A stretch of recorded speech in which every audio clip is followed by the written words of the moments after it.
జనాలని అడుగుతా ఉన్నాను, నేను ప్రభుత్వాన్ని కూడా ప్రశ్నిస్తాను. మీరే చెప్పుకుంటారు వాడికి ఇల్లు లేదని వాడు ఇల్లు కోరిండు, వాడు అర్జీ పెట్టుకుంటూ ఇల్లు గతి లేకుంటున్నాడు. నువ్వు ఒక 5 లక్షల వరకు సాయం చేసి వాడికి ఇల్లు కట్టిస్తున్నావు.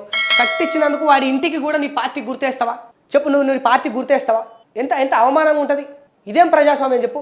ఆల్రెడీ ఇందిరమ్మ ఇల్లు అని పేరు పెడితే చూడిగో, తెలంగాణ రాష్ట్ర స్వగృహ నిర్మాణ సంస్థ నమూనా ఇందిరమ్మ ఇల్లు అని ఇంత మంచిగా పేరు వేసినావు. నీ పార్టీ గుర్తు కూడా అవసరమా?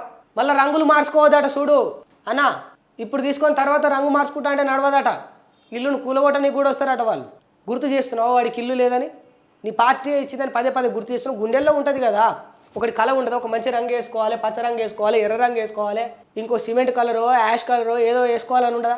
చాయిస్, ఇంటి రంగు అయిన చాయిస్ వాళ్ళకి వదిలేయండిరా నాయనా, వదిలేయండి జరా. మీకు దండం పెడతా, నేను మీకు దండం పెట్టి అడుగుతున్నా.